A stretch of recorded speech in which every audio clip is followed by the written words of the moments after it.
Hello ವೀಕ್ಷಕರೇ, simply kitchen ಚಾನಲ್ಗೆ ಸ್ವಾಗತ. ಇವತ್ತು ರಾಜಸ್ಥಾನಿ ಮಿರ್ಚಿ ವಡ ಹೇಗೆ ಮಾಡೋದು ಅಂತ ತೋರಿಸ್ತೀನಿ.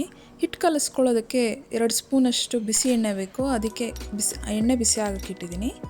ಒಂದು ಬೌಲ್ಗೆ 1 ಕಪ್ಪಷ್ಟು ಕಡಲೆ ಹಿಟ್ಟು ಹಾಕೋಬೇಕು. ಸ್ಟಫ್ ಮಾಡೋದಕ್ಕೆ ನಾನು ಆಲೂಗೆಡ್ಡೆ 2 ಬೇಯಿಸಿಟ್ಕೊಂಡಿದ್ದೀನಿ. ಅದಕ್ಕೆ ಮಸಾಲ ಒಂದು ಅರ್ಧ ಈರುಳ್ಳಿ, ಸ್ವಲ್ಪ ಕೊತ್ತಂಬರಿ ಸೊಪ್ಪು, ಅರ್ಧ ಸ್ಪೂನು ಕೆಂಪು ಮೆಣಸಿನ್ಕಾಯಿ ಪುಡಿ, ಅರ್ಧ ಸ್ಪೂನು ಗರಂ ಮಸಾಲ ಪುಡಿ, ಅರ್ಧ ಸ್ಪೂನು ಧನಿಯಾ ಪುಡಿ, ಒಂದು ಸ್ವಲ್ಪ ಉಪ್ಪು ಹಾಕಿ ನೀಟಾಗೆಲ್ಲ ಮಿಕ್ಸ್ ಮಾಡ್ಕೊಬೇಕು.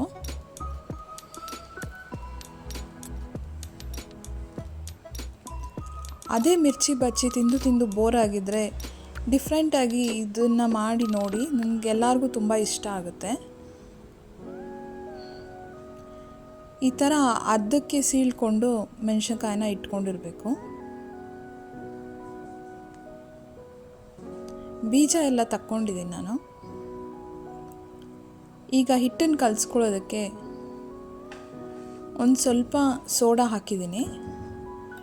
2 ಸ್ಪೂನಷ್ಟು ಬಿಸಿ ಮಾಡೋಕ್ಕಿಟ್ಟಿದ್ದ ಎಣ್ಣೆಯಲ್ಲಿ 2 ಸ್ಪೂನಷ್ಟು ಎಣ್ಣೆ ಹಾಕಬೇಕು.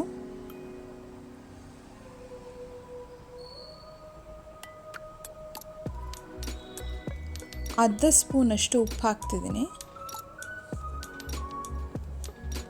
ಹಾಕಿ ಸ್ವಲ್ಪ ನೀರು ಹಾಕ್ಕೊಂಡು ಮೊದಲು ಕಲಿಸ್ಕೊಬೇಕು.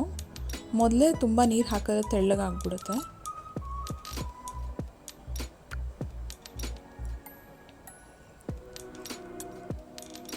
ಮೆಣಸಿನ್ಕಾಯಿ ಅದಕ್ಕೆ ಕೋಟ್ ಆಗೋ ಥರ ಇರಬೇಕು. ಅಜ್ಜಿ ಎತ್ತಿದ್ರೆ ಎಲ್ಲ ಸುರಿದೋಗೋ ಥರ ಕಲಿಸ್ಕೊಬಾರ್ದು. ಮೀಡಿಯಮ್ಮಾಗಿ ಕಲಿಸ್ಕೊಬೇಕು ಹಿಟ್ಟು. ತುಂಬ ತೆಳ್ಳಗೂ ಆಗಬಾರ್ದು, ತುಂಬ ಗಟ್ಟಿನೂ ಇರಬಾರ್ದು. ಆವಾಗ ಕ್ರಿಸ್ಪಿಯಾಗಿ ಚೆನ್ನಾಗಿ ಊದಿ ಚೆನ್ನಾಗಿರುತ್ತೆ.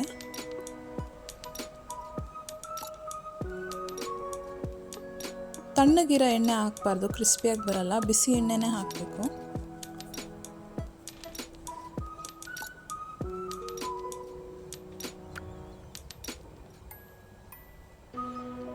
ಇದು ಗ್ರೀನ್ ಚಟ್ನಿ ಜೊತೆ ಟೊಮೆಟೊ ಸಾಸ್ ಜೊತೆ ತಿಂತಾಯಿದ್ರೆ ಎಷ್ಟು ತಿಂದರೂ ಸಾಕಾಗೋದೇ ಇಲ್ಲ, ಅಷ್ಟು ಚೆನ್ನಾಗಿರುತ್ತೆ ಟೇಸ್ಟು.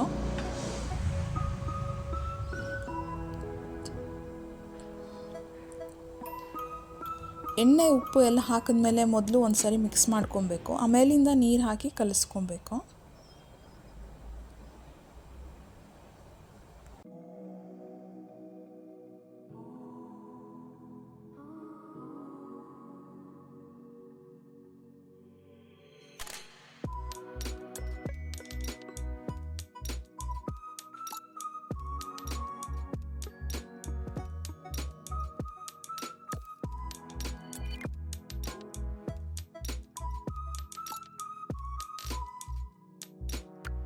ಹಿಟ್ಟಲ್ಲಿ ಒಂದು ಲಂಪ್ಸ್ ಇಲ್ಲದೆ ಇರೋ ಥರ ನೀಟಾಗಿ ಕಲಿಸ್ಕೊಬೇಕು ಮೀಡಿಯಮ್ಮಾಗಿ.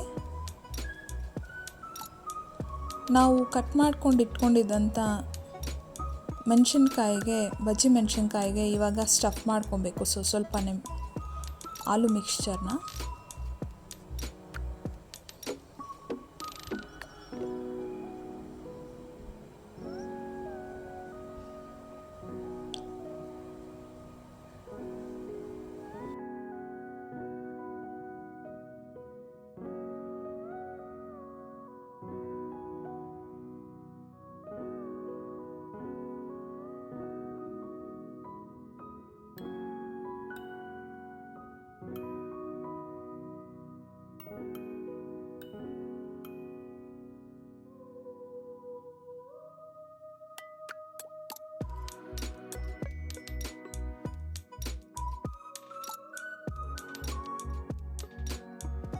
ಇದೇ ಥರ ಎಲ್ಲದಕ್ಕೂ ಸ್ಟಫ್ ಮಾಡಿ ಪ್ಲೇಟಲ್ಲಿ ಇಟ್ಕೊಬೇಕು.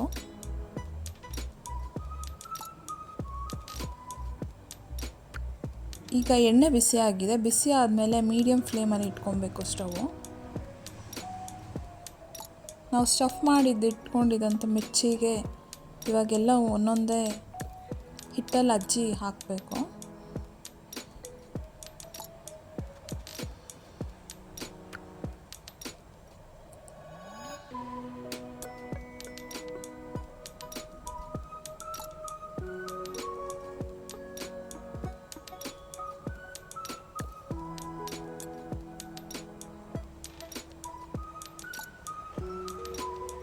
ನಾವು ನಾರ್ಮಲ್ ಮಿರ್ಚಿ ಬಜ್ಜಿ ತಿನ್ನೋದಕ್ಕಿಂತ ಈ ಥರ ಮಾಡ್ಕೊಂಡು ತಿಂದರೆ ತುಂಬ ಚೆನ್ನಾಗಿರುತ್ತೆ. ಗೊತ್ತಿಲ್ಲ ಅಂದರೆ ಒಂದು ಸಲ ಟ್ರೈ ಮಾಡಿ ಟೇಸ್ಟ್ ಮಾಡಿ, ನಿಮಗೂ ಇಷ್ಟ ಆಗುತ್ತೆ.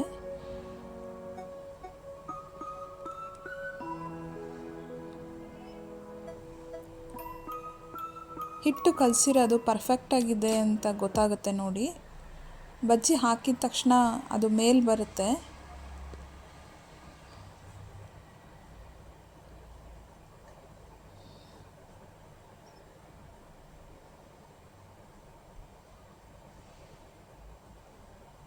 ಇನ್ನೊಂದು ಸೈಡು ತಿರುಗಿಸ್ಕೊಂಡು ಫ್ರೈ ಮಾಡ್ಕೊಬೇಕು.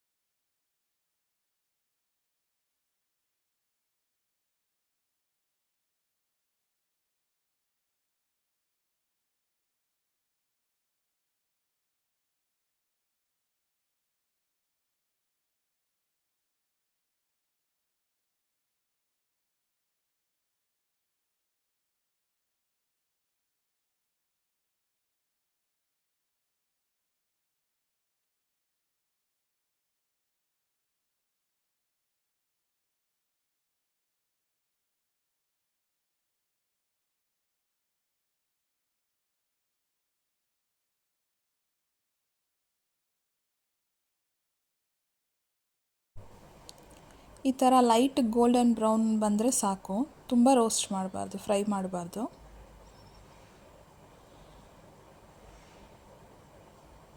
ರಾಜಸ್ಥಾನಿ ಮಿರ್ಚಿ ವಡ ರೆಡಿಯಾಗಿದೆ. ಇದನ್ನು ನಾನು ಸಾಸ್ ಜೊತೆ ಟೊಮೆಟೊ ಕೆಚಪ್ ಜೊತೆ ಸರ್ವ್ ಮಾಡ್ತಿದ್ದೀನಿ. ನೀವು ಗ್ರೀನ್ ಚಟ್ನಿ ಜೊತೆ, ನೀವು ಟೊಮೆಟೊ ಸಾಸ್ ಜೊತೆ ತಿಂದ್ರೂ ಚೆನ್ನಾಗಿರುತ್ತೆ. ನಾನು ಮಾಡಿರೋದು ನಿಮ್ಗೆ ಇಷ್ಟ ಆದರೆ ಲೈಕ್ ಮಾಡಿ, ಸಬ್ಸ್ಕ್ರೈಬ್ ಮಾಡಿ. Thank you for watching.